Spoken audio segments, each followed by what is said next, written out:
Welcome to the G5 Hive, our next installment of our Worker Bee series, where we deep dive to the G5 college football landscape with the folks that know the teams the best.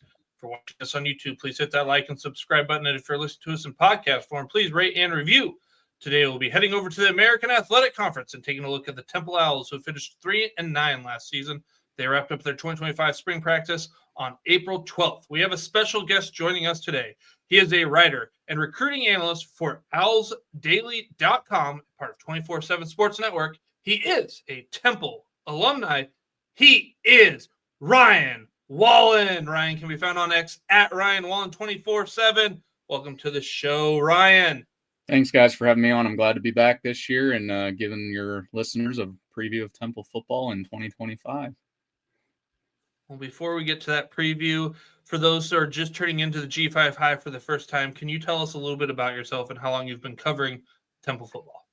Yeah, so like you mentioned, I'm a Temple alumni, class of 2018. I started covering Temple. My first game was in 2015, so their wonderful 2015 season that many people started recognizing the name Temple again in the football world. Obviously coached by Matt Rule and led by guys like PJ Walker, Tyler Medikevich, Deion Dawkins, all guys who have made a name in the NFL a little bit over the last several years. That was my first year that I actually got to cover a game I guess I would have been a sophomore at the time. And then my first full season covering the Owls was in 2016, which obviously was their American Championship season. So that was a wonderful thing to get to cover as a junior and at a school that historically had not had a lot of success on the gridiron. So definitely been an up and down ride since then. But, still have as much fun doing it as day one. I love what I get to do as far as going to games, covering the team, learning the ins and outs of the recruiting process. And obviously now the navigation of the NIL world has added a whole new wrinkle into it. So definitely enjoy how it's changed and it's ever evolving in the college football landscape. Just, gives you that opportunity to do something you really enjoy. Well, let's dig into this Owls 2025 football team. But before we get into the personnel, the Owls have hired Casey Keeler as their new head coach. He was previously the head coach of the past 10 seasons at Sam Houston. Before that, he was at Delaware. What can you tell us about Coach Keeler and what he brings to the table for the Owls? Yeah, I definitely think Temple made a really good hire with bringing in Keeler from Sam Houston State. He's a guy who has Northeast roots. Like you mentioned, he coached at Rowan University. He coached at Delaware, obviously led the Blue Hens to a national championship while he was there, and then goes down to Sam Houston State and sees a great amount of success as well, winning a national championship in 2020. Really turns that program around and then elevates them now to the FBS level and helps them transition last year to the FBS. So I think that was what Temple really wanted with this hire, was a guy who had some Northeast ties and was an experienced head coach. That's kind of where I think maybe they didn't do well in their last hire with Stan Drayton, and that's no offense to Stan. I love Stan as a coach. He was a very knowledgeable person, but he didn't really have that head coaching experience before taking the job at Temple. He had only ever been a position coach. Keeler, you're getting obviously a guy who's older in age, but has been around the game for 3+ decades, is a future Hall of Famer in that regard. He's won 2 national championships. He's had success wherever he has gone. And I think Temple's really hoping that this is going to be the guy that's going to, bring them back to that sort of relevance that Matt Rule and Jeff Collins had them in the late 2010s. Well, Ryan, as it often happens when you get a new head coach, that means new assistants, new coordinators.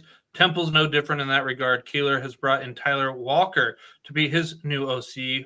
Coach Walker comes to Temple from Montana State, where he served as the director of recruiting in 2021, the tight ends and fullbacks coach in 2022 and 2023, before moving to become the OC and quarterbacks coach last season.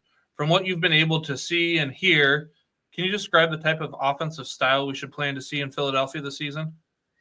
Yeah, I think what Temple's going to really try to do is something that they've really lived and died by the last 10, 15 years, is they're going to just try to control the ball and run the ball down your throat and kind of wear you out. Like that's been the bread and butter of Temple's success when they were successful. Was they were that old school Northeast style hard-nosed, we're gonna beat you around in the trenches type of football team.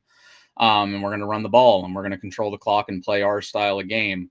They were not able to do that successfully with Rod Carey as the head coach. They were not successful in doing that with Stan Drayton as the head coach. And that's kind of been their Achilles heel over the last 5 years, is just not being able to run the football successfully and consistently.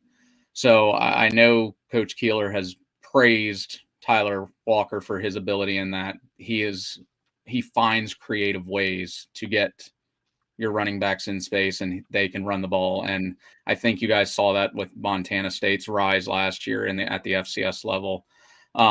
With him coming from Montana State, obviously played for a national championship game, was a couple plays away probably from winning that national championship if they would have been able to get the ball back. They really turned it on at the end against North Dakota State. And I think they probably would have had that comeback otherwise and had that undefeated season. But that's what kind of is intriguing about Tyler, is the fact that he hasn't been a prominent coach for a very long time. So it's kind of like you don't really know what you're going to get with him yet. He was a position coach, like you mentioned, for a year, and then he moves to OC, takes over one of the top offenses at the FCS level, and then all of a sudden has Montana State in the national championship game at the FCS level. Obviously, his play calling's good. He got some guys drafted into the NFL in this last draft from Montana State because of that. But is he going to be able to now do that at the FBS level with such a quick rise from, like you mentioned, the director of recruiting to now being an OC at the FBS level? But I think, again, like I said, it's going to be a run first team. We're going to try to establish the run. We're not going to abandon the run. And I think that was something else Temple kind of did a little too early at times last year and previous years, is they would abandon the run too early. So I don't think we're going to see that. And as far as the passing game, I think you're going to get a guy or see a lot more mobility from the quarterback. I know they've went out and got guys who can move a little bit in the pocket. They want guys who can extend plays. If they have to, they can move the ball or move the ball with their legs. But they're also going to just be a quick passing team. I don't think they really want their quarterback sitting back in the pocket and for 5-6 seconds trying to get some guys open.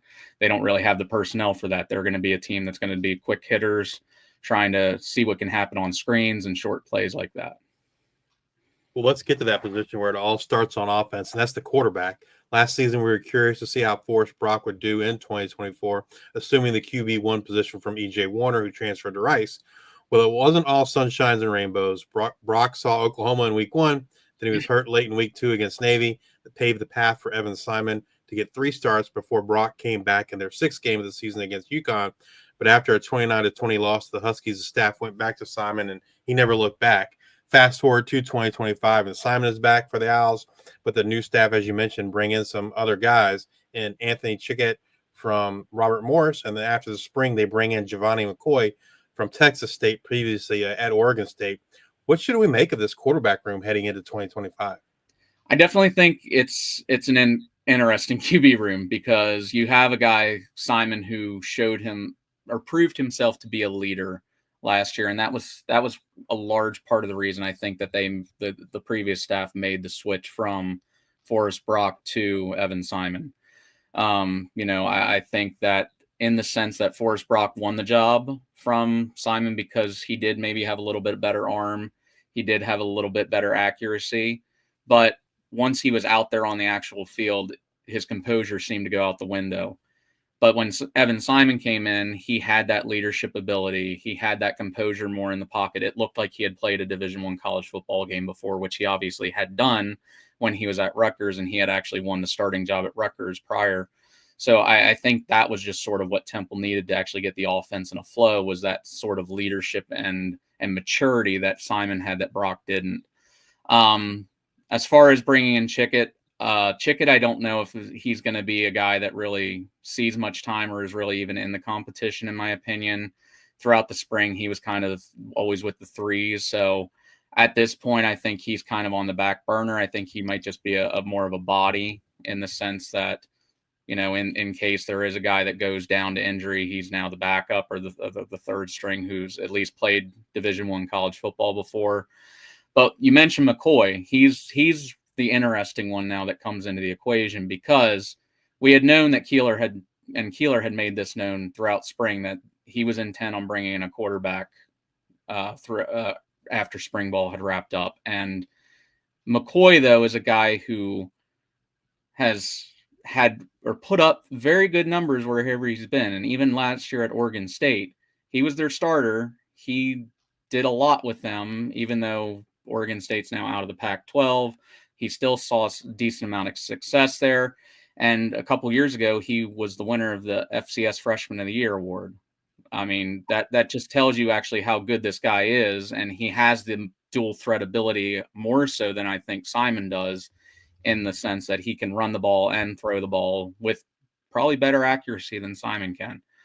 Obviously, I have not seen him in person before, what he's going to look like with this offense, with him just coming into or signing with Temple a couple weeks ago. But I think that makes for definitely a more interesting QB competition come the fall.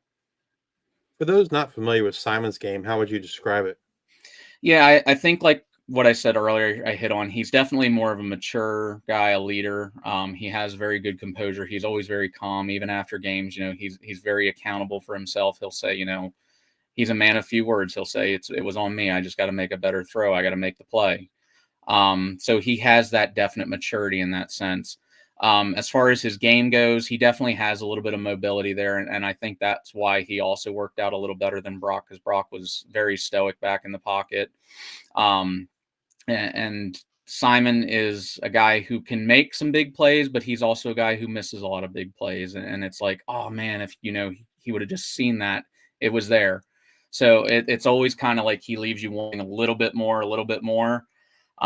There's not a whole lot pretty about his game, but again, sometimes it's worked, and it just happens to work out that way. So, I think that's the type of player he is. Whether that's going to be the type of guy they want to roll with this year, maybe just because he has that experience and that maturity, and he has the familiarity with the players that he's playing with, maybe that's it. But it's also very possible that McCoy's going to come in, know the offense better because it's more suited to his game, and maybe he wins the job.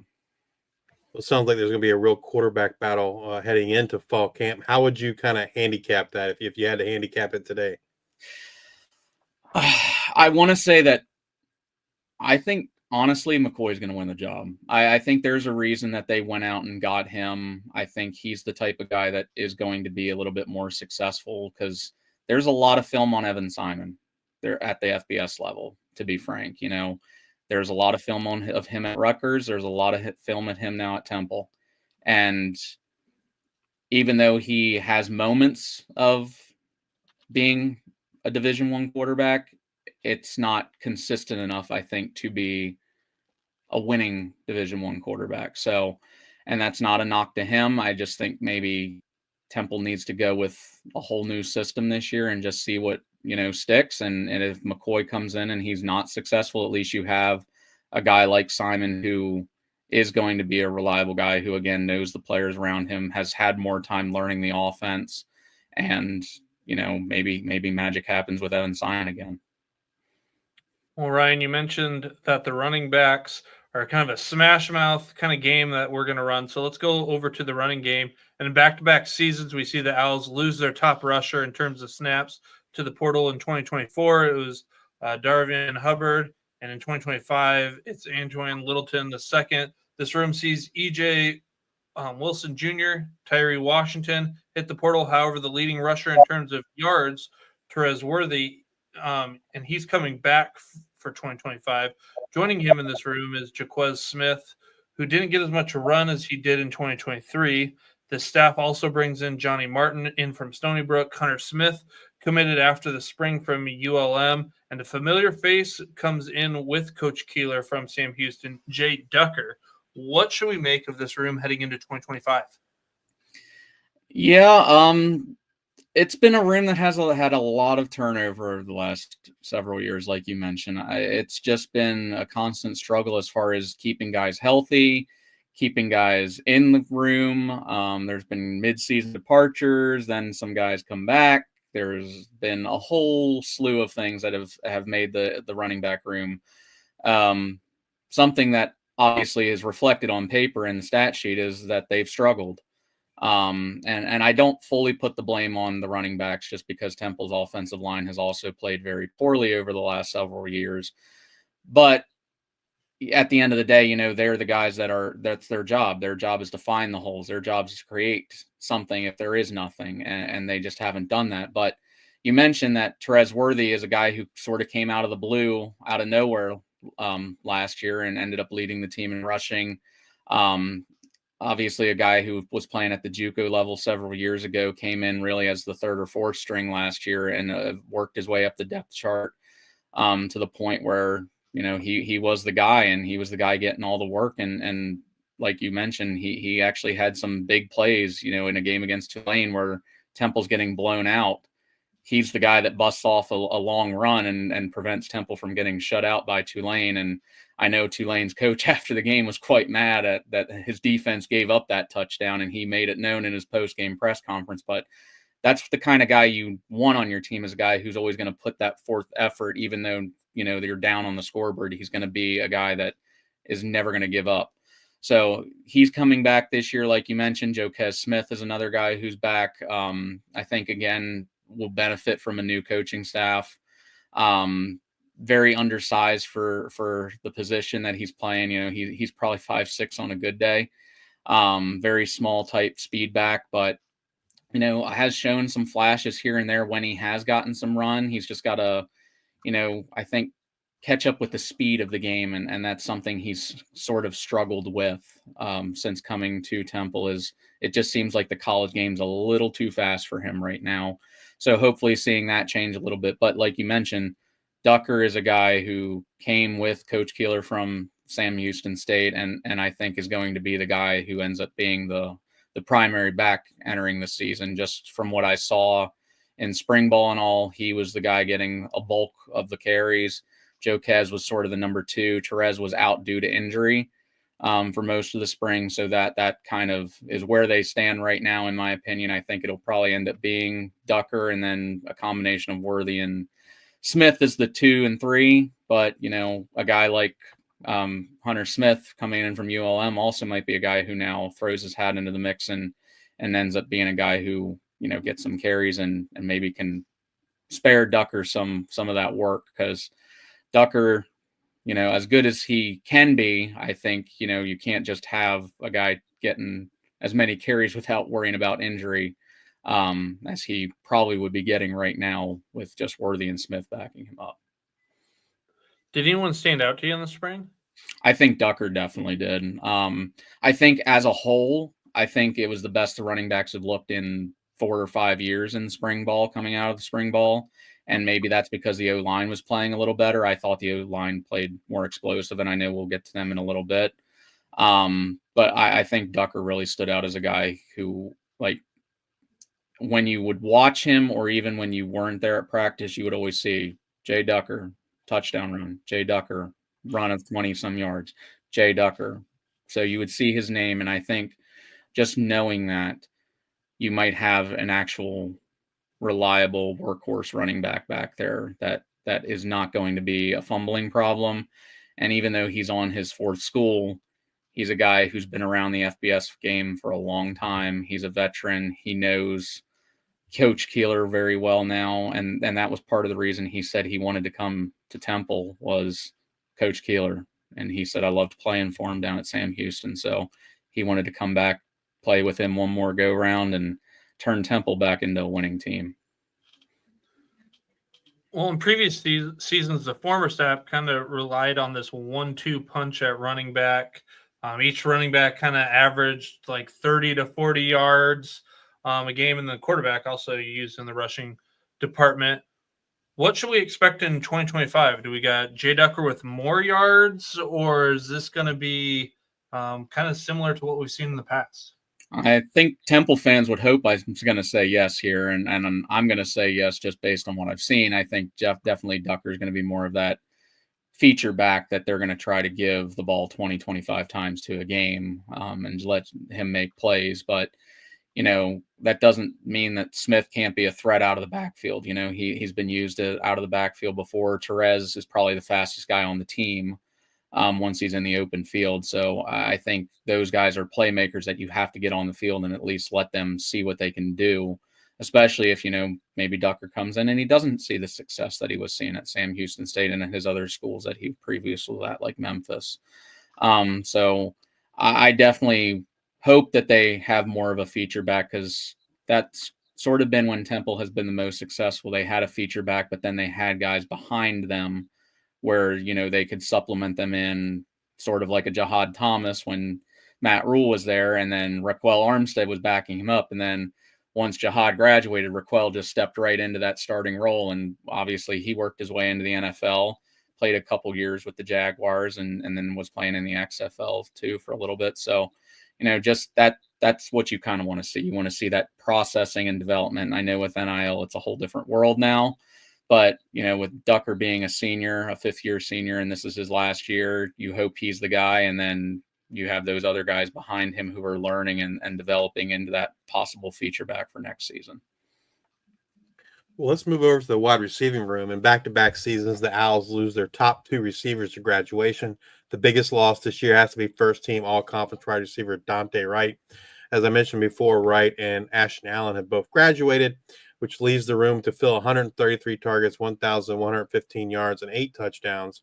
Despite these losses, the Owls have several wideouts returning in 2025, probably highlighted by the return of John Adams and 2024 Grambling State transfer Antonio Jones. What are the expectations for this group heading into the season? Well, I think the biggest thing, and you mentioned Dante Wright, I think that is where Temple still has the biggest shoes to fill, because Dante Wright, even though he was hurt for probably about half the season, playing through several injuries, he still put up the numbers that he did last year. And for those that don't know his stats, he had 61 targets, which was 40 or almost 40 more than any other receiver on the roster as far as catches. He had double the amount of yards, and he had triple the amount of touchdowns from the second most on the team. So that is a clear number one that you are losing. And you mentioned there are guys coming back now, like Antonio Jones and John Adams, Kajaya Holloway. Those are all guys who are back this year, but they're also guys who have had injuries, and it's been hard for them to stay on the field. So you don't really have a proven number one right now. And I think that's what the biggest concern should be for Temple fans coming into the season, because Temple didn't go out and get really anybody from the portal that, to me, stands out as a proven number one. They brought in a few transfers that I know we're going to talk about here in a little bit. But right now it's kind of an open room, and it's more so it's going to be who's going to step up and who's going to be that playmaker, who's going to be the Dante Wright of this team, who's going to be possibly the number 2 receiver, who's going to make plays when, teams start doubling the number 1. It's a big question mark right now. Well, obviously Giovanni McCoy wasn't there in the spring, but Simon was. Did he seem to have a favorite receiver or someone that he liked to target in the spring? Yeah, I think the guy that stood out and the guy who was getting a lot of the work was Kajaya Holloway, who was a former quarterback, actually recruited to be a quarterback at UCLA and then was playing at the JUCO level for a little bit. He was a guy that we heard praise from staff insiders and all who really stood out throughout the spring. Simon and him seemed to be vibing a little bit. Didn't see a whole lot of him in the spring game, though. I don't know if that was just because the offense really seemed to struggle in the spring game, or the defense was playing that well. But he's definitely a guy whose name we've heard thrown around as being a guy. Personally, a guy who I thought stood out was Tyler Stewart. Even towards the end of last season, just when the dude got the ball in his hands, he was explosive. And he was running with the number 1s throughout the spring. So I think he's a guy that I really think may be poised for a big year and could be that number 2. Looks like he's in position to be a starter come the fall. So definitely those 2 are the ones that I'm looking out for as being possibly the 1-2 punch. But you never know. There's guys like you mentioned, John Adams, Antonio Jones. Antonio Jones is, again, another very experienced, older veteran receiver. John Adams is in his final year of eligibility as well. He's flashed at times. He had a big game a couple years ago against UTSA. So definitely there's guys there. It's just, can they be consistent, and can they be the ones that are counted on to make the big catch when needed? Ian Stewart missed the 2024 season due to injury he sustained, I think, the last day of fall camp last year. What can you tell us about his recovery, and do you think he's good to go here for 2025? I feel so bad for Ian because he's just a guy who has struggled ever since he got on campus with injuries. He played a couple games his first year at Temple after transferring from Michigan State, and he gets injured, and then gets injured again in the spring of the following year. And then last year, like you mentioned, last day of camp, gets injured and misses the whole season. So just has been a guy who's plagued by injuries, but has been in good spirits about it the whole time. Everybody mentions him as being a great teammate, and that's part of the reason why he had earned a single digit at Temple, was the fact that he was such a good teammate and such a good sport about everything. And he's been, slowly progressing from what I heard, but still was very minimal in spring ball. I guess they're hoping that he'll be ready to go come the fall, but he's again a dark horse that you don't know if maybe he is going to be able to finally stay healthy, and this is where he finally shines. Obviously, a guy that went to Michigan State is a guy who's probably very talented when he's healthy, but it's whether he can stay healthy, and if not, you got to find again snaps for that, and that's going to be very hard to do because they've really struggled with their receivers the last several years. Like I said, Dante Wright's the guy standing out, but the next closest guy on the team only has 24 catches. And it was a guy who they recruited out of USC who was running track for USC the year prior. So that's kind of where they've been with their receivers. So you got to kind of throw a couple darts at the wall and hope some of them stick at some point. And I think that's the biggest thing the staff probably will struggle with a little bit this year, is just having that reliable receiver, because drops were definitely an issue in the spring. Well, not to hijack the wide receiver talk, but you kind of piqued my interest there a little bit. I assume Coach Keeler is going to keep the tradition with the single digits. He did say he is planning on keeping the tradition, but he definitely wants to alter the voting process, and also it's not as much of a popularity contest. And we had heard several players even mention that, understand that they felt that it had become a little bit more of a popularity contest with the players rather than who actually embraced Temple Tough. And I had noticed a little bit in the sense that it was given to either seniors or guys who ended up transferring at the end of the year. And I think if you're trying to build a culture at Temple, you hope that maybe you're giving them to the guys who plan on sticking it out the full time at Temple, who are going to, embrace that Temple Tough mentality and are going to be proud to call themselves Owls rather than, looking for the suitor that's going to pay them the biggest paycheck. Well, getting back to the wide receivers, John Adams was returning from a broken leg a year ago, caused him to miss the latter part of 2023. Do you feel like another year removed from that injury, like he's benefiting from that, and that maybe you saw a little bit more from him this spring? Yeah, I think it was good to see him finally get back out on the field last year, first off, because, I think obviously he had a very devastating leg injury and it looked gruesome even when you rewatched it. It's a miracle that he's still probably playing football. So I think just the time and the development of just nursing the leg back has been good for him. I was glad that he finally got put on scholarship, because he's a great story that he went on from being a walk-on during the 2023 season, where he had his big game and his breakout game against UTSA. But now he's a guy who is on scholarship and hopefully is going to make an impact on this team and be a guy who goes from walk-on to, possibly starting receiver for Temple. And it's such a great story with him because his dad actually works at Temple University. He's a university police officer. So just that alone. And then, of course, the name John Adams, who can't love John Adams in the city of Philadelphia, right? So obviously, I think people want to see him successful for a multitude of reasons in that way. I think he's looked better. I still think you can see he's a little hesitant on some things with his leg, but hopefully throughout the summer and all, with strength and conditioning and just more time to recover it before, getting out there and taking hits again, he'll be ready to go. With the coaching change, what have you been able to learn in terms of how the tight ends will be utilized this offseason or this season?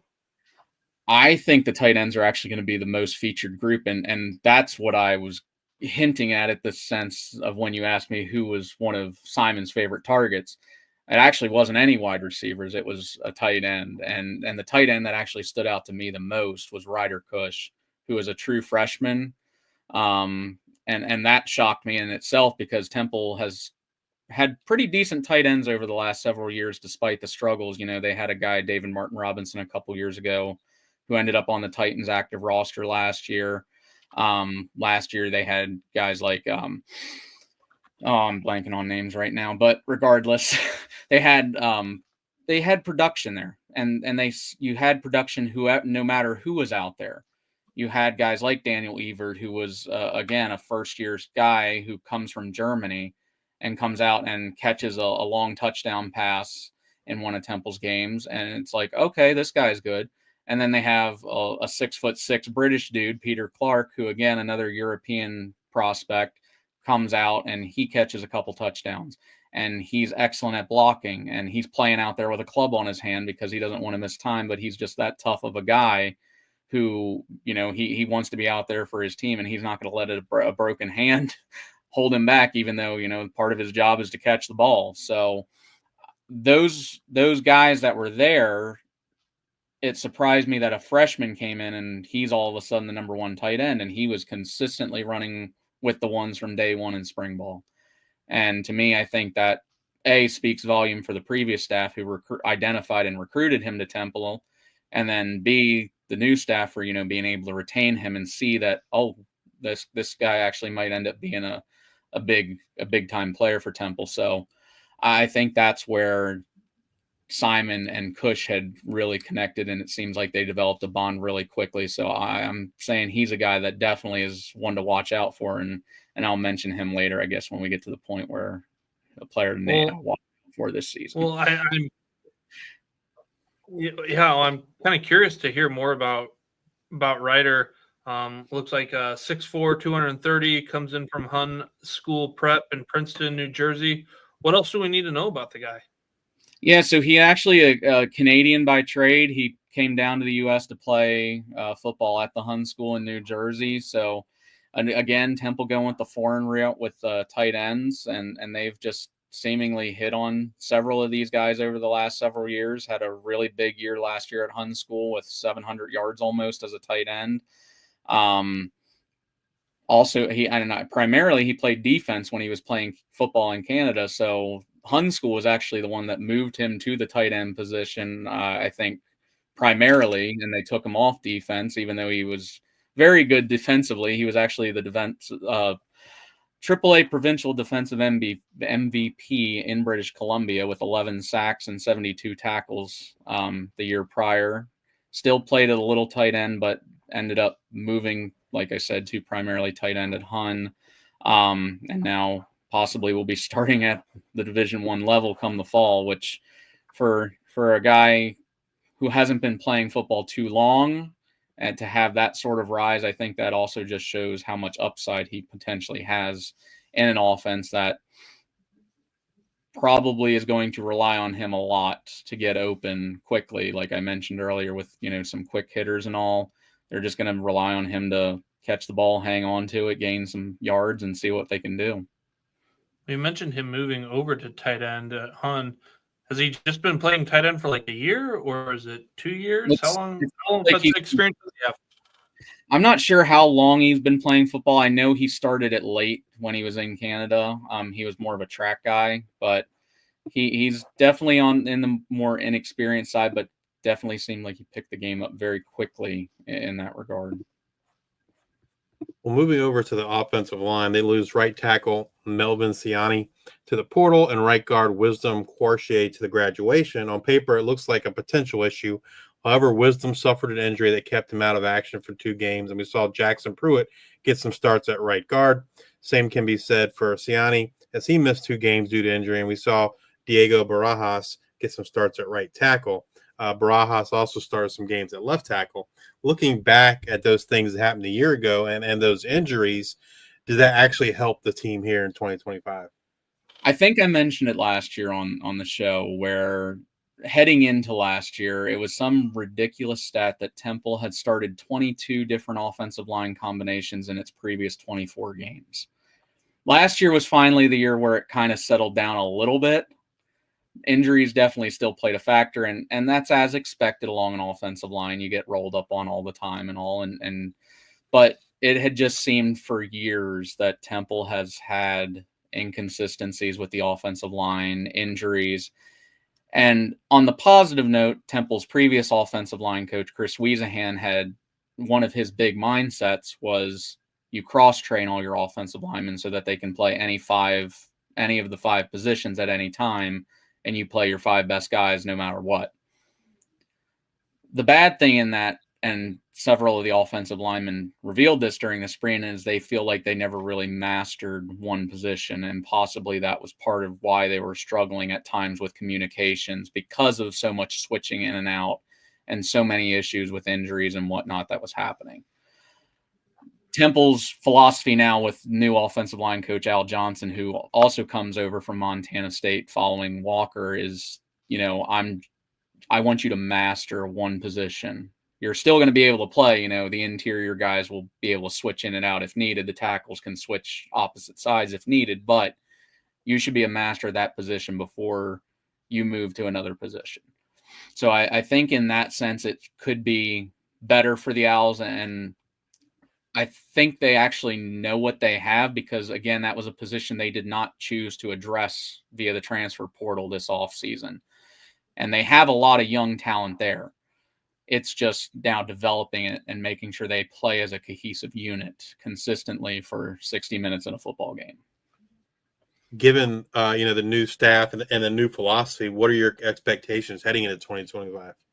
Well, and like I mentioned when I was talking about the running backs, from what I saw this spring, the offensive line looks much more explosive than they ever had. They look quicker off the snap. I think a lot of them lean down a little bit in the sense that they look more athletic. So in that regard, I love what I've seen so far from them. But then when I saw the spring game, they were still getting beat fairly often. There were times where, they played decently, but they couldn't really get that extra yard. They couldn't get that extra yard when they needed it. And there were several red zone times where the offense drove down inside the 5-yard line. And I think it was 2 or 3 times the defense stuffed them on 4 straight runs up the gut. And it was like, okay, you got to the point where you can get down there now, but now you actually need that extra oomph and that extra gear to get your running back in the end zone and win your battle.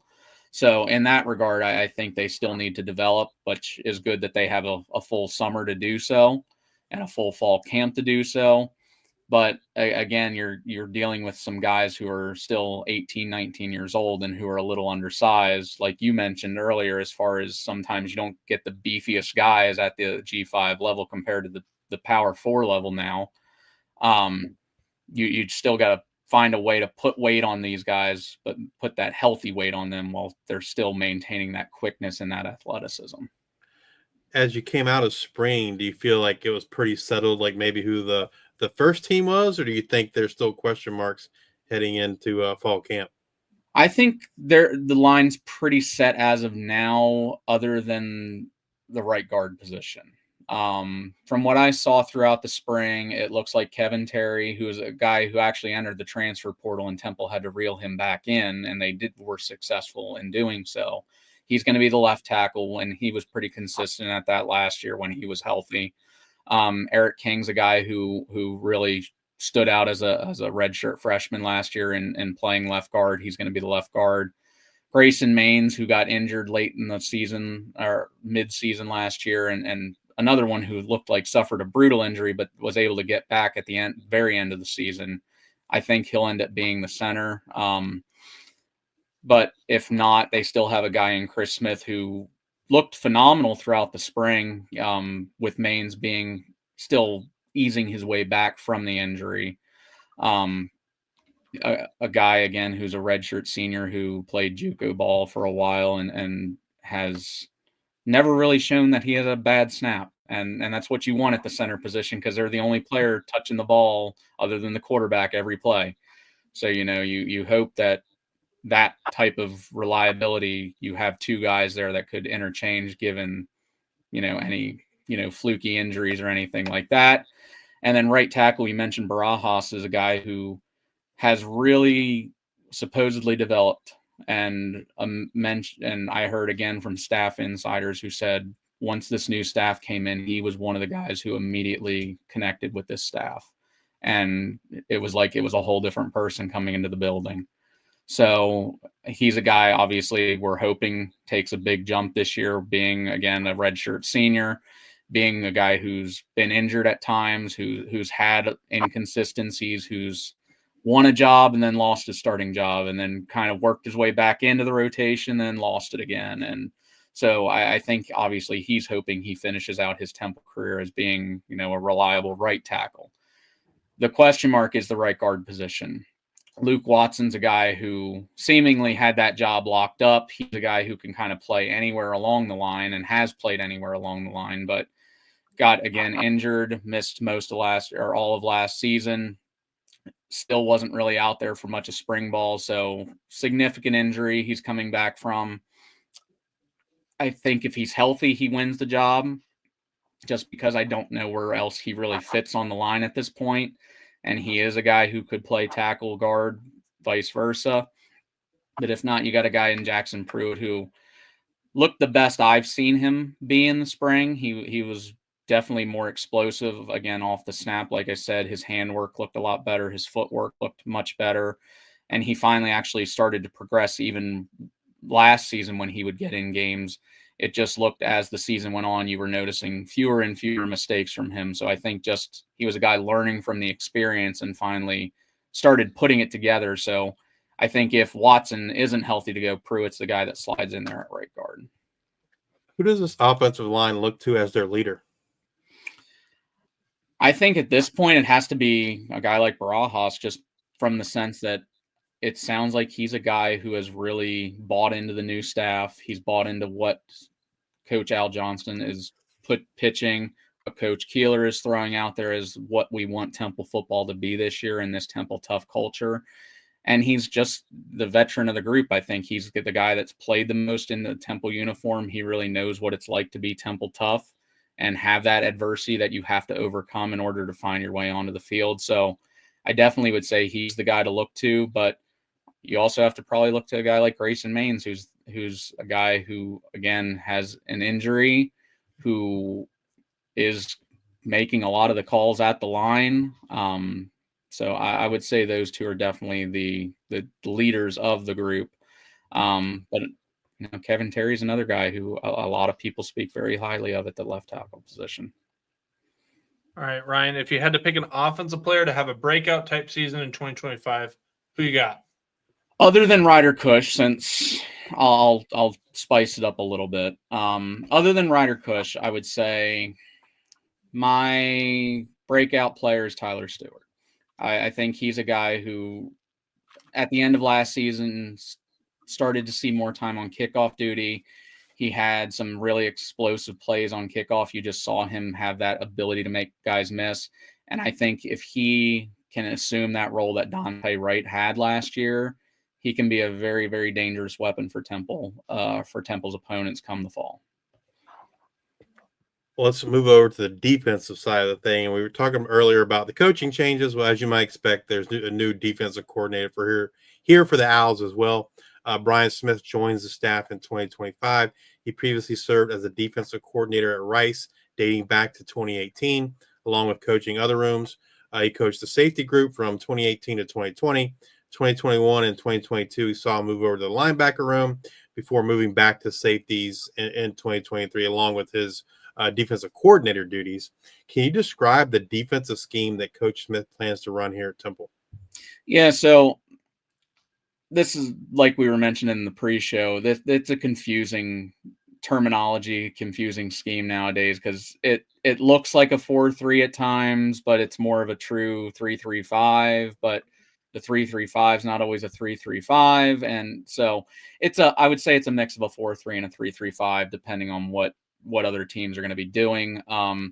Definitely going to see a lot of 4-down linemen in that, but there's going to be an outside linebacker or hybrid position that also will sometimes have hand on the ground, but they're also sometimes going to be playing full coverage and be more in that linebacker position or a safety position even. So it's definitely an interesting look. It's a look that has shown a lot of success at other schools as well. And I know with him coming over from Rice, Brian Smith had led them to some of their best defensive seasons in their school's history. So I know a lot of people were puzzled, but also optimistic about this hire in the fact that they were able to snag him from a conference opponent, in the fact that he is an experienced defensive coordinator who, again, has Northeast ties and is a guy who's kind of shown his improvement as the college years have gone on. And the longer he's been in college, his defenses have seemingly gotten better and better. Well, let's move over to the rooms that Coach Smith will be coaching in 2025. And we got to start with the guys up front along the defensive line. Via the portal or graduation, the Owls lose 3 starters from this room, but return 9 guys who saw at least 13 snaps per game in 2024. How did that unit look and come together in the spring? Honestly, I think this was the best looking unit of the whole team. I think they were the most consistent. Like I mentioned in the spring game, the defense dominated, and a large part of that was because of the defensive line. Their defensive front was getting pushed like I hadn't seen in a long time. They were getting to the quarterback. They were getting in the backfield. They were just making plays. And that's something that Temple has mightily struggled with over the last several years, is that they have struggled to stop the run. And if teams, are going to run all over you all day, you're just gassing your whole defense. And that's part of the reason why Temple's pass defense numbers have been not as terrible, is just because they're getting gashed with the run constantly. But I saw something different with this defensive line unit. They were engaged in the game again. They were having fun out there. It was almost like a competition between the defensive linemen of who was going to make the next big play. And that was nice to see that they were actually having that sort of fun again, while also dominating the offense in the sense that, their running backs were not getting a lot of run room in that spring game. Well, did anyone stand out to you in the spring? Yeah, I think the guys who stood out the most were a guy like Alan Hay. He's a guy who, again, a couple years ago suffered a nasty injury, and that prevented him really from being a guy who could contribute a whole lot last year. And a guy like Demerick Morris, who's now back with the team, who went to OK State during the offseason and then transferred back. It was nice to see him back out there again in cherry and white, and he's a guy who's going to finish his Temple career in cherry and white. And that was one that kind of had hurt at the end of last season, where he had transferred to Oklahoma State, and it was like, okay, well, he's a 5th-year senior. He got his Temple degree and all, but did he want to finish it? And apparently he did, because he came back and he was out there in the spring and again looked the healthiest he had been in a while. He's a guy who, again, has struggled with injuries. Chroma's a guy who looked much quicker than what he had when he came to Temple 2 years ago.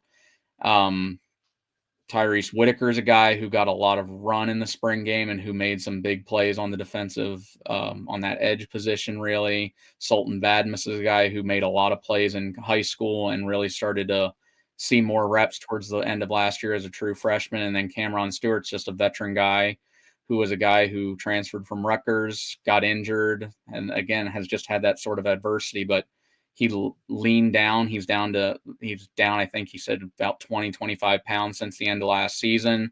He feels like he's in the best shape of his life, and he's ready to actually go out and, finish his football career with hopefully leading this Temple defensive unit to, be a more dominant and productive group than they had in the past. Well, Daiwan Black, he was one of 3 that graduated, and he had a team leading 5 sacks and 32 pressures a season ago. Who will this room look to generate that pressure here in 2025? Yeah, I think the guys like I just mentioned, those last 3 that I mentioned, Whitaker, Badmus, and Stewart, are going to be those guys that are going to be that sort of rush edge type player on the defensive line. Even though Stewart had also mentioned he might switch a little bit to that hybrid outside linebacker position.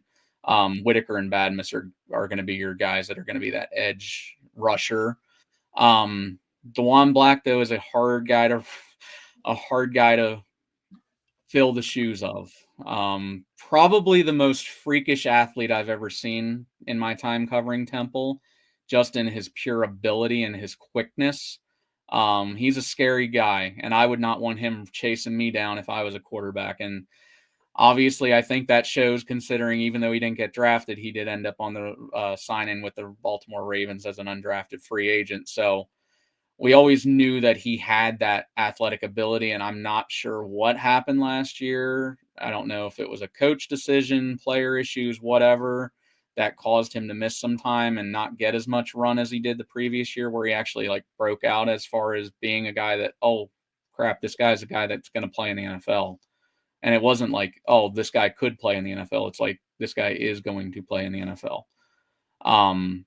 So it's hard to replace an NFL talent regardless of what position they play. But when you have a guy that has that quickness and all, it's hard to do. But Whitaker was the guy I thought that stood out the most of those three throughout the spring. And again, is a guy who's young, unproven, is from Philly. So he has that, I think, thirst to be the hometown hero a little bit and make a name for himself in his city.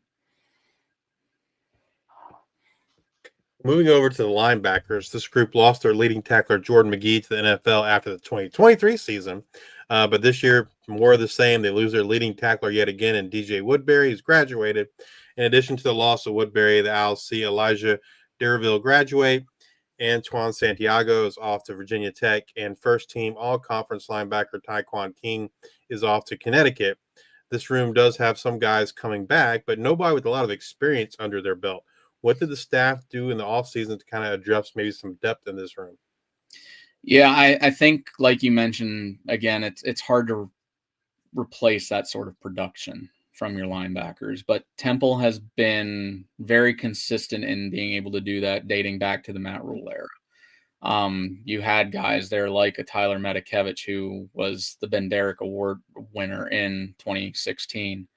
And then goes on to the NFL, and a guy who didn't have the speed or the tangibles to probably be in the NFL, but found his way onto our roster as a late round draft pick and just showed with his football IQ, earned him a spot on the roster with the Steelers and then eventually the Bills, and most recently again with the Steelers, and as being a guy who had that toughness and that heart to be able to make a career out of being an NFL player.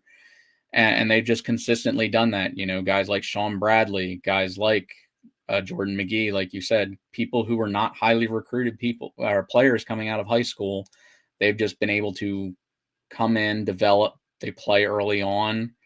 They end up earning their way somehow into an NFL camp, and then they find their way onto an NFL roster, and it ends up working out for them.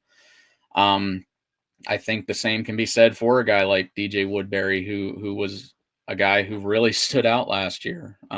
Really kind of came out of nowhere, waited his time behind the guys, like I mentioned, in Sean Bradley and Jordan. And finally, when his time came, he was a guy who had 100 tackles last year.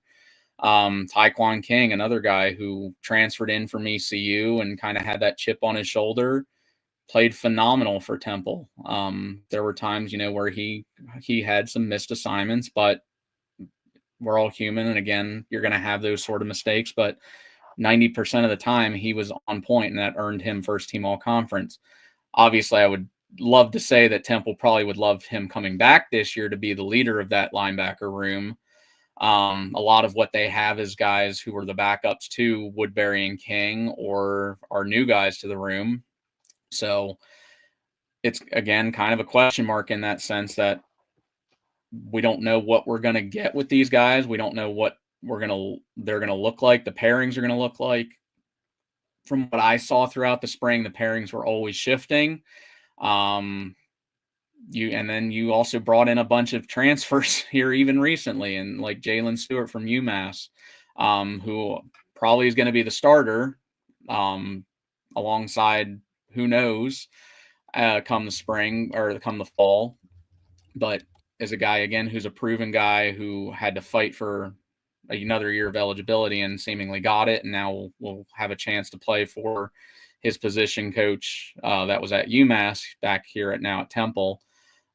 So I just think, again, it's going to be who's going to be the guy that stands out when they come in this room, who's going to fit that defensive scheme that Brian Smith's trying to run, who's going to be the most reliable when it comes to fall camp and then the season opener against UMass.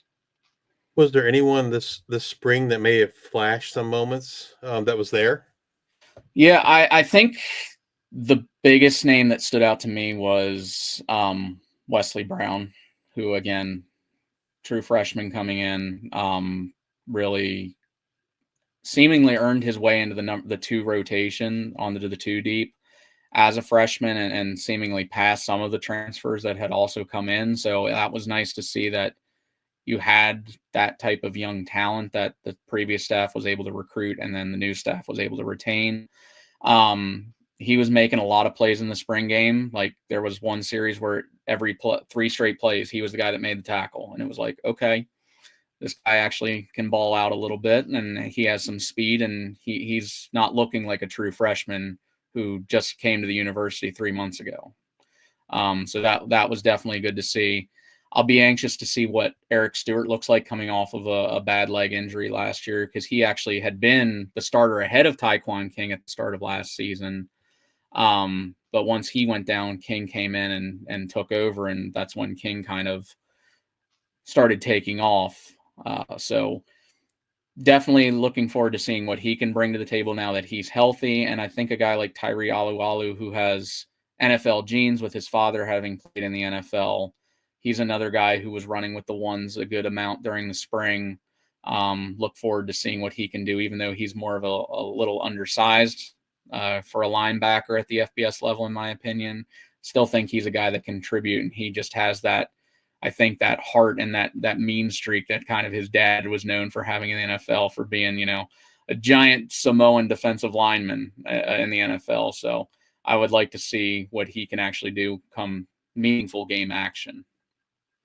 Well, we talked a little bit about this when we were talking about the defensive scheme, but the Owls have typically utilized a position like the star or the viper, kind of a hybrid position, linebacker, maybe safety.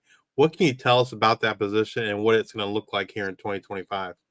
Yeah, a few years ago, I think might have been Rod Carey's staff. They actually called it the Bubo position, B-U-B-O, and that was actually a type of owl. I did not know that up until that point, but I believe that's what they called it under Rod, and then they actually just switched it to a hybrid, whatever they called it, Viper position last year, star.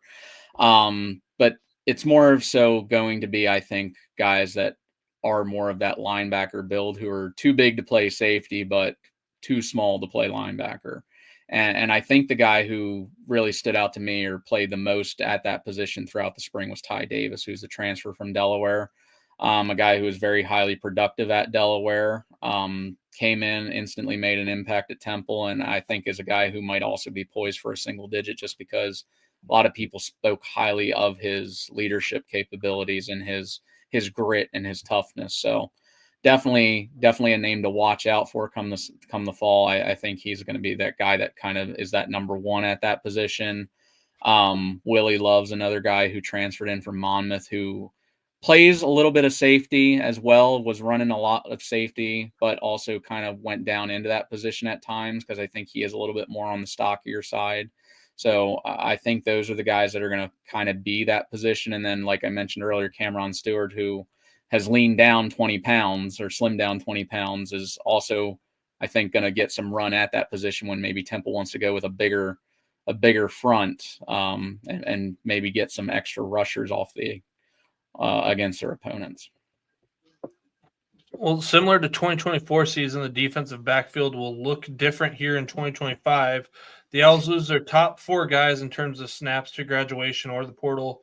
The secondary is highlighted by the return of cornerback Ben Osweke and safety Javier Morton. This room will see 5 guys return to the team who registered a snap for the Owls in 2024. However, digging into these rooms, I'm kind of concerned a little bit about the cornerback room. Other than Ben, there are just 42 snaps returning in 2025. What did the staff do to address these concerns in the offseason? Yeah, so what they mostly did was they went out and got veteran FCS corners. I think that's the easiest way to put it. They got a guy from Youngstown State and Jalen Castleberry, who was a starter there for several years. Avery Appal's a guy who I remember seeing on the recruiting trail back when he was in high school, and his name was being thrown around when he was in high school. That's a Temple target. Finally ends up making his way to Temple after spending some time at Missouri State, and then Omar Ibrahim, who comes in from Hampton. And then they also just went out and got a couple more after spring ball in Dante Pollard and Earl Culp from Samford and Purdue, respectively. Obviously, like you mentioned, this is the room that had the most turnover in it. So obviously, there's going to be some miscommunications, I think, early on. And I know I've used the term quite often that there's question marks, but I think, like you mentioned, this is probably the biggest concern on the defensive side of the ball, much like the receivers are on the offensive side of the ball.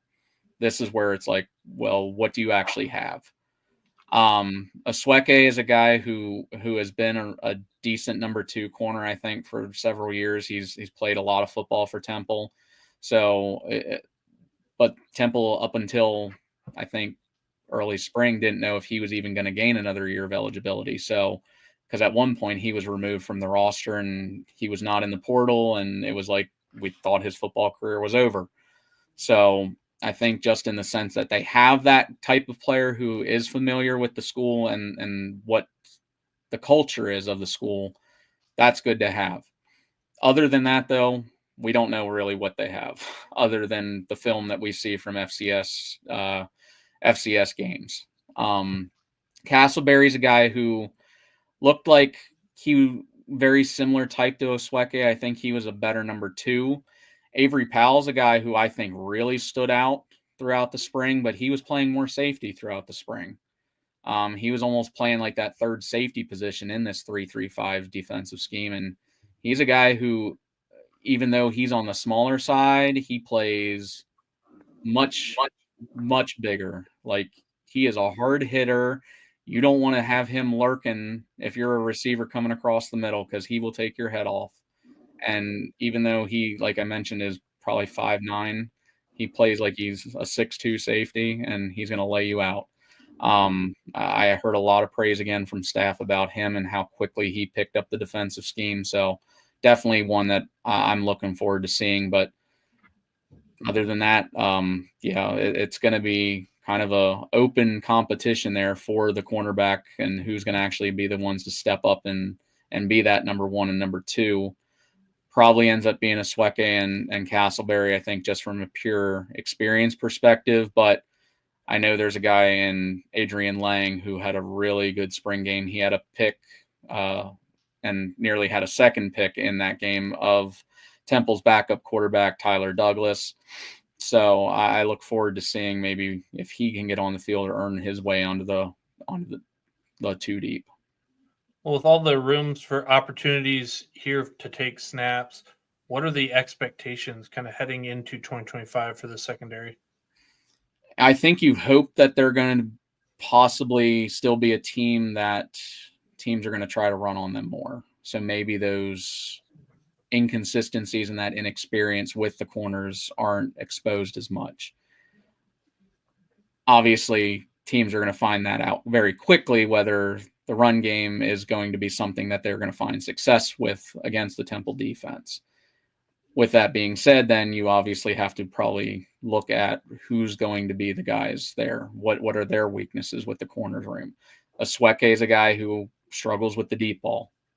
I mean, he's there's been countless times he's been beat deep. So it's not like teams don't know that. What you hope for is you limit those types of plays. You limit those types of mistakes, and you hope that those are going to be resolved with a new defensive scheme, more pressure up front with your defensive line being as experienced as it is.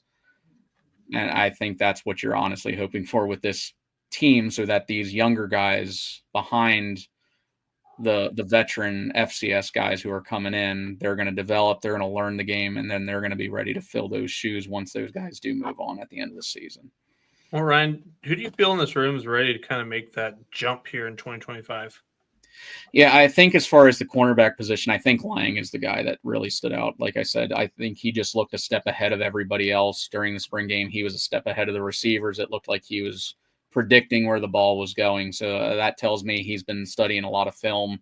He's been really working on his speed and adjustments, and he's a guy that's able to make an impact on this team now rather than wait and possibly risk losing him to the portal. I think that's the ultimate hope, is you hope that he's a guy that makes an impact and then can stay and be a 2-3 or 3-year productive guy for Temple. I don't want to say starter because, with the transfer portal and everything the way it is, you never know, but I think he's a guy. But as far as the safety position, Javier Morton also looked phenomenal in the spring game. He was another one that was just making a lot of plays. He was making pass breakups, was very quick to the ball, very quick to the runner. And he's a surefire tackler, very much like Andreas Keaton, who really stood out for Temple last year and was another guy who was a surefire tackler. Javier Morton looks like a guy who has worked on his tackling ability in the off season, where if you're going to meet him on the field, you're not getting by him. And that was an area where he seemed to struggle in a little bit last year, where you were like, okay, is he going to get run over or is he going to get juked out? It wasn't that way in the spring game. Well, Ryan, if you had to pick a defensive player to have a breakout type season in 2025, who you got? I'll give you two answers. I'll give you the fun answer and I'll give you the more logical answer. I'll give you the logical answer as being Javier Morton. I think he was really a guy who stepped up and again showed his leadership ability throughout the spring game. He was making a lot of the defensive calls, which historically had been linebacker for Temple. They're the ones that make the calls. But I think without Temple having a proven real veteran linebacker there, he was the one making the defensive calls for the team. And it obviously worked out pretty well considering how well the defense looked in that spring game. So I really look forward to him, having that type of moment to shine now and see what he can do from that safety position. The fun answer I will give you as being a first-year guy. I'll say Ty Davis from Delaware makes an instant impact as being that hybrid position. Even though we'll only be here 1 year at Temple, I think that'll be a guy that actually stands out in a little bit. Well, Ryan, how are the special teams looking this season? So the special teams, I think the way they worded it at the end of or even last year was Temple had Maddox Trujillo, who is now with the Indianapolis Colts, signed as an undrafted free agent and made several highlight clips at the end of last year, which even though Temple didn't have many, when they're coming from special teams, that's typically not a good thing. But Maddox Trujillo actually had broke the record for the longest field goal in the history of the Link at 64 yards, which was previously held by Jake Elliott. And he had multiple 60-yard field goals on the year. So that just showed the type of talent he had. Trujillo himself is quoted saying that Temple had the second best kicker in the league, and it was on their bench. And that's who now is the kicker at Temple, is Carl Harding, who will now take over the kicking duties with Trujillo moving on to the NFL. And he kind of started flashing even last year during spring ball with Trujillo not having been on campus yet. Last year's spring game was ugly weather, rain, wind, and he was booting them through. I think he went 4 for 4 in 2020, the 2024 spring game. This year, again, goes out, has a perfect outing, hit a 40-plus yarder, hit a 30-plus yarder, no snap issues, and has said now his range has expanded out to 50, 55. So I think with that development and that kind of consistency, you have a very solid kicker who now had time to learn behind somebody who is now an NFL kicker and is a guy who is ready for his moment to show actually how good he is and to make Trujillo not look like a fool, and that Temple actually did have the second best kicker in the league and it was on their bench. So I think that's where we're looking for the kicking position. Punter, they return a 2-year starter in Dante Atten, who's an Aussie-style punter from Australia. Had only started playing football when he was recruited, but has been solid for them. Really hasn't made any mistakes. He's definitely incorporated more of the two different styles of kicking in. Initially, he was just primarily a rugby style kicker. Now he's been showing that he can do traditional style as well. Had a really nice 50+ yard punt during the spring game, which was nice to see because that was the most hang time I've ever seen from him having and any sort of action. So it was nice to see that. I think where the possible concern maybe is the long snapper position, because Temple's long snapper Andrew McElwain has since moved on. They now have a new long snapper. They just brought in a transfer long snapper, and who was long snapping during the spring was a converted defensive lineman. So definitely had not seen any long snapping action, but I think it was to the point where the staff maybe went to that player who was Con Green. It was, well, you might not have time at the defensive line. Do you want to give long snapping a shot? From what I saw, no mistakes, but you never know when that mistake might happen actually in a game. So definitely possible concern there at the long snapper position. Well, now that spring practice is over, you mentioned that wide receiver, I guess, on offense and cornerback on defense are probably the most concerning. What do you think they can do between now and the season to kind of, address those concerns or improve? Is it just getting those guys more reps, kind of seeing the pecking order, or what do you think? Yeah, I think this summer is going to be huge, and hopefully, the receivers are talking with Simon and McCoy, and they're like, can we get out and throw the ball during the summer? Can we meet up at the local field and get some practice time in? Because I think they just need to get some reps together, especially if McCoy ends up being the guy. He's new to everybody here. Simon's new to some of the guys there, but there are a lot of guys that haven't played a lot. So I think just getting those reps in and getting more comfortable, getting comfortable with where, the guy's going to break, getting the timing down, I think that's going to make a huge difference in Temple's wide receiver room, is just getting those reps in practice with the quarterbacks. And hopefully then it translates into fall camp and then onto the field, because, you can't replicate game speed, and it's very hard even in practice. So that's going to be definitely something that there's going to be some growing pains with, but you never know. Some people rise to the moment and it ends up working out well for them.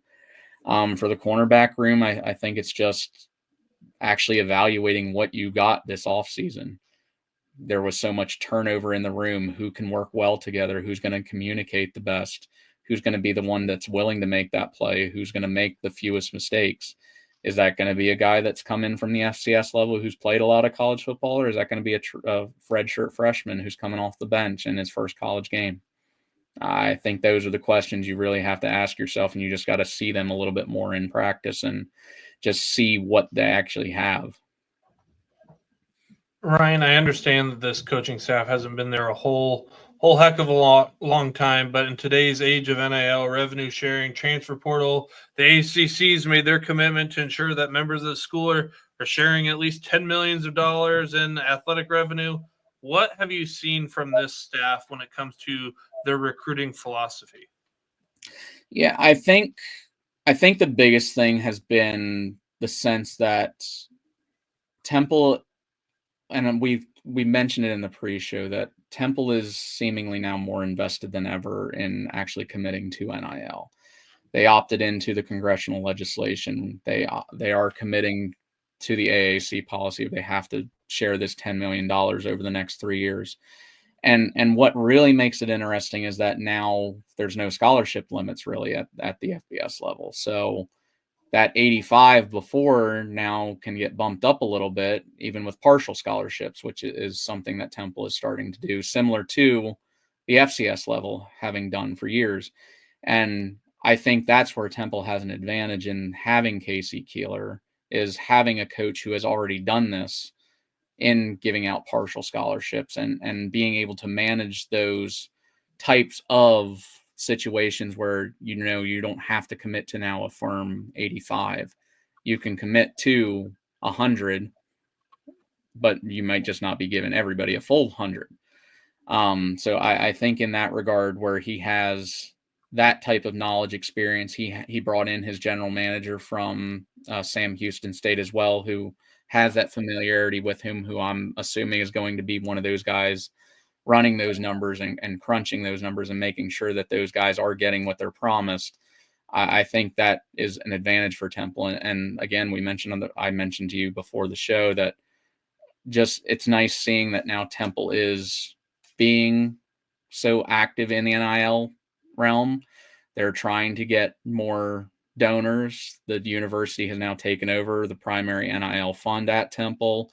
I heard from a source that they're actually going to be in the top 4 or 5 in the AAC of being schools that are going to be putting money into the football program and the athletic department. So just that investment alone should help them be a little bit more competitive in the realm of the AAC, where they have been lacking in recent years.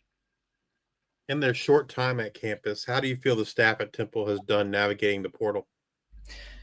I think they took more of the approach of, instead of what Stan Drayton was doing, and Stan was, I think, trying to unfortunately work with what he was dealt, in the sense that he did not have a lot of NIL money. He had to load with JUCO players and foreign players, because you don't have to worry about paying them as much compared to your FBS, FCS transfers. I think that Keeler's approach is that we're going to go out and we want to build for the future. We're not worried about actually having to win right now. We're going to build this program. I don't have any pressure on me really to win immediately. There's pressure to win, but a 5-win year this year is going to make Temple fans feel a lot better that they're moving at least in the progressive direction, rather than 3 straight 3-9 seasons under Drayton. So I think in that regard, they are trying to just go out and find the best players to fit the scheme of what they're trying to do this year.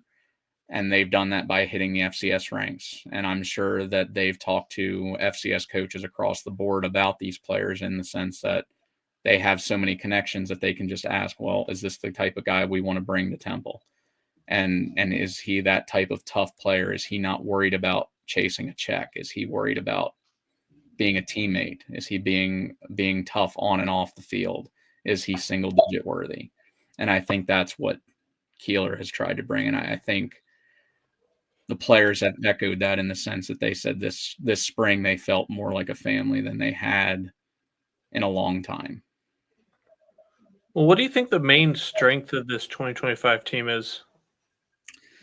I think the big strength of this team is just that they're going to be full of guys that have that, or they have that love for one another. I think they have that desire to achieve a common goal. A lot of them have mentioned that, this is their last year of playing football, and they know that. And they don't want to go out being, a team that has a losing record. They want to win. Their goal this year is not, it's obviously not going to be to not win a championship. Obviously, that's everybody's goal this year. But I think they realistically know that maybe they're not that level yet. But their goal is to be a bowl team, like every college football team's goal this year. I think they know that that's where is expected every year, and they want to achieve that for the fans, because some of these players, like Demerick Morris, has been here for 5 years now, and he's never gotten to play in the postseason. So that I think is where they're going to come together and bond, is that they all that have that common goal. They might have that chip on their shoulder to be the ones that actually restore Temple to a winning team. Well, we've touched on this a couple times, but what do you think success looks like for the Owls here in 2025? I think success for this team is going to be definitely more than 3 wins, which is doable with the schedule that they have. The conference schedulers still did Temple no favors, in the sense that they have to play Army, they have to play Navy. They got to play some of those upper echelon teams of the league. But I think that you just want to see a team that's going to have 5 wins. They're going to be competitive. Maybe they get to that 6th win, or they get really close to that 6th win. As long as they're progressing upwards and trending upwards, maybe they find something with a quarterback like McCoy. Maybe they actually start doing something in the run game. I think that's where the fans want to see some improvements, because it's been just the same thing year after year after year now for 5 years. Ever since COVID, it's just been this spiraling circle of repetitiveness with the team. It's like, well, we're going to run the ball. Come the season, can't run the ball. Oh, the O-line's improved. Hasn't improved. So I think as long as those things start to fix themselves, and you have a guy in Keeler who is accountable for what is happening on the field, and he's honest with the fans, and I think that's where he will win fans over, and that is what will win the team over and allow them to then continue that upward trend. Well, Ryan, we talked about special teams. We talked about NIL, offense, defense. Is there anything else that you think we should know about this 2025 Temple Owls football team?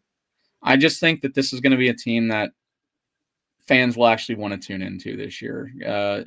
It started a little bit last year where, Temple started showing improvements. It wasn't as quick as what fans would have liked. It wasn't as major as what fans would have liked to see, which ultimately cost the previous staff their jobs and unfortunately led to another 3-9 season. But I think with what they started to build with the last staff, leading into now an experienced head coach who has Northeast ties, who loves recruiting the Northeast and has said that this is where he wanted to be. He wanted to come home. His wife's family is from the Philly area. He wanted to come home, and I think this will be his last coaching stop. I think you have a coach now where you don't feel pressured that they're going to get poached away. So this is a team that actually can now build behind that type of veteran leader, old school style football leader who has been able to adjust to the times and won anywhere he's been. I think this is the year you need to start looking at Temple as being a team that's going to start making some noise in the American. Because I think when I looked when Keeler was hired, it's, again, a crazy stat. I think in his 30 years of coaching, he's only had 3 or 4 losing seasons. So that probably bodes well for Temple in the next couple of years. Well, Ryan, we thank you for taking some time out of your day to spend with us and share your knowledge. We greatly appreciate it. Thank you guys for having me on. It was a great interview again. I appreciate it. Thank you for the kind words. If you're watching us on YouTube, please hit that like and subscribe button. And if you're listening to us in podcast form, please rate and review on Spotify or Apple Podcasts. Thank you all for your support. Until the next time, we are the G55.